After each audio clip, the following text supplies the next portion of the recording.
নমস্কার আমার সকল ভাই বোনেদের জানাই আমার আরও একটি ক্লাসে ইংলিশ ক্লাসে তোমাদের সকলকে স্বাগত।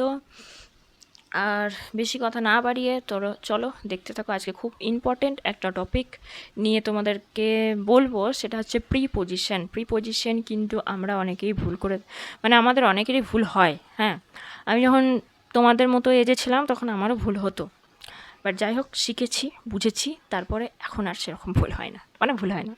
আচ্ছা, তো চলো কথা না বাড়িয়ে আজকে ক্লাস স্টার্ট করা যাক। মন দিয়ে দেখতে থাকো খাতা, আজকে শুধু খাতায় দেখতে হবে। তো চলো স্টার্ট করা যাক। তো চলো আমরা সকলে খাতায় চলে এসেছি। খাতার মধ্যে প্রথমে একটা বিষয় তোমাদেরকে দেখিয়ে রাখি, সেটা হচ্ছে দেখো, তোমরা জানো নাকি জানি না, তবে এটা বিষয়টা আমার ইন্টারেস্টিং লেগেছিলো, তার জন্য দেখলাম তোমাদের সাথে একটু শেয়ার করি। তো আমরা যেগুলো ইংলিশ খাতা ব্যবহার করে থাকি, মানে ছোটোতে ব্যবহার করতাম, বড় হয়ে যাওয়ার পর তো আর এসব ব্যবহার করি না, সেখানে এরকম তোমার 4টে লাইন থাকতো। তো সেই দুটো লাইনের মধ্যে দুটো লাইনে লেখা যায়, হ্যাঁ, এমন স্মল লেটার হচ্ছে 14টি, আর উপরের দিকে 3টে লাইনে লেখা যায় এমন স্মল লেটার হচ্ছে 6টি, আর 4টে লাইন জুড়ে স্মল লেখা যায় এমন স্মল লেটার হচ্ছে কিন্তু 1টি, এফ। আর নিচের 3টে লাইন জুড়ে লেখা যায় এমন স্মল লেটার হচ্ছে 5টি।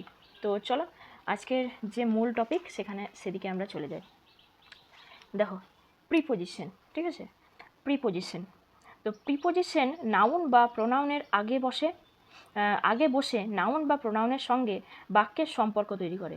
মানে প্রিপোজিশন কিন্তু নাউন বা প্রোনাউনের আগে বসে, মানে আগে বসে নাউন বা প্রোনাউনের সঙ্গে বাক্যের যে সম্পর্ক সেটা কিন্তু প্রিপোজিশন তৈরি করে।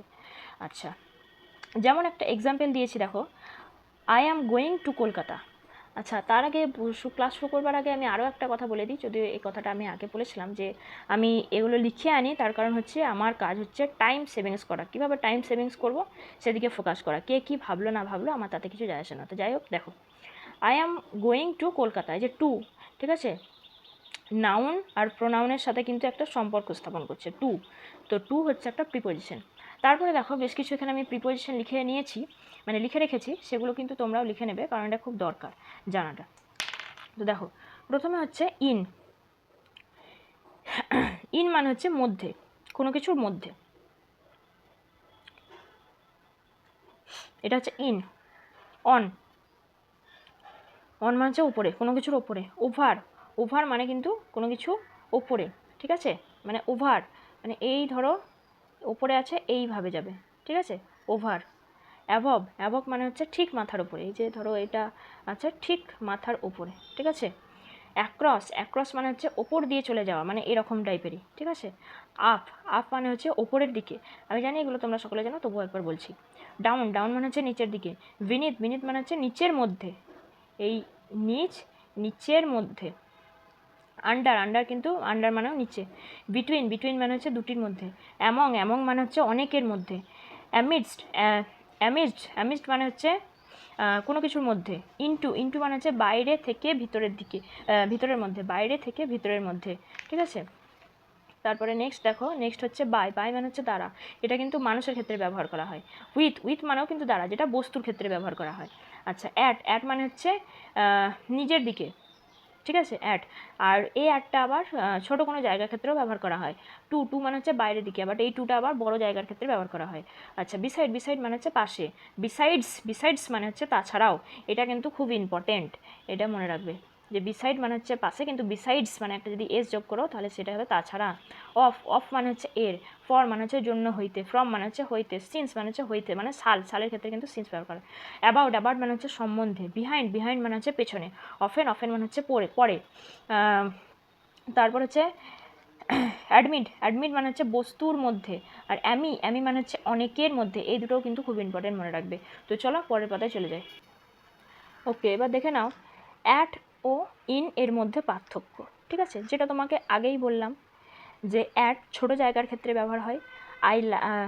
আই এটা লিভ হবে, I live at Rampur, Rampur, ঠিক আছে, আই লিভ অ্যাট রামপুর। বড় জায়গার ক্ষেত্রে কিন্তু ইন ব্যবহার হয়। আচ্ছা সরি, একটা ভুল বলে ফেলেছিলাম তখন একটা দেখে, মানে টু, টু কিন্তু বাইরের দিকে, টু আবার বড় জায়গার ক্ষেত্রে ব্যবহার হয় না, টু বড় জায়গার ক্ষেত্রে ব্যবহার হয় ইন। আচ্ছা, এক্সাম্পল দেখে নাও, এক্সাম্পল হচ্ছে there is a science city in Kolkata, ঠিক আছে।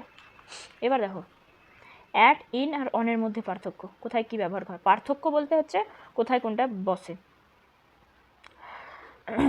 বার মানে হচ্ছে বিভিন্ন বার হয় না, সোমবার, মঙ্গলবার, বুধবার, হ্যাঁ, এইগুলোর ক্ষেত্রে বার অথবা তারিখের আগে কিন্তু অন বসে। যেমন হচ্ছে my exam will be held on Monday on 25 June. মাস বা বছরের আগে ইন বসে। The exam of class 5 in 2025। নির্দিষ্ট কোনো সময় বোঝালে কিন্তু অ্যাড বসে। I get up from sleep at 6 a.m. sorry, I get up from sleep at 6 a.m. আর হচ্ছে কি মর্নিং, নুন, আফটারনুন মানে বিভিন্ন কাল, মানে সকালবেলা, বেলা আর কি, বিভিন্ন বেলা, সকালবেলা, দুপুরবেলা, সন্ধ্যেবেলা ইত্যাদির আগে কিন্তু ইন বসে। হ্যাঁ, আর ইনের পরে আর একটা জিনিস কি না, তো দা বসবে। তো in the noon, in the morning, in the morning I get up from, in the morning I get up from sleep. তারপরে দেখো ইন ও আফটার এর মধ্যে পার্থক্য। ইন ও আফটারের মধ্যে পার্থক্য কী, যে ভবিষ্যৎকাল যদি বোঝায় তাহলে হবে ইন, আর অতীতকাল বোঝালে আফটার, এটা আমরা জানি। তো তারপরে দেখো since, for are from, for from এর মধ্যে পার্থক্য হচ্ছে কি, পিরিয়ড অফ টাইম এর ক্ষেত্রে ফর বসে। যেমন হচ্ছে ফর 7 days, ফর 7 years, মানে কোনো পার্টিকুলার টাইম বোঝাচ্ছে, দিন, মাস, বছর, এরকম। পয়েন্ট অফ টাইমের ক্ষেত্রে কিন্তু ফ্রম বা সিন্স বসে। যেমন হচ্ছে সিন্স 2004, এটা মানে এক্সাম্পল দিয়েছে বা দেখো একটা সেন্টেন্সের মধ্যে I have been leave since 2004। আর একটা ব্যাপার হচ্ছে কি, গ্রুপ ভার্বগুলি সমস্তই কিন্তু প্রিপোজিশন। গ্রুপ ভার্ব সম্পর্কে আমরা পরবর্তী ভিডিও নিয়ে আসবো অবশ্যই। তো আজকের ভিডিও এতটাই, আশা করছি তোমরা সকলে বুঝতে পেরেছো। না বুঝতে পারলে কমেন্ট আর মেল করতে পারো। বাই।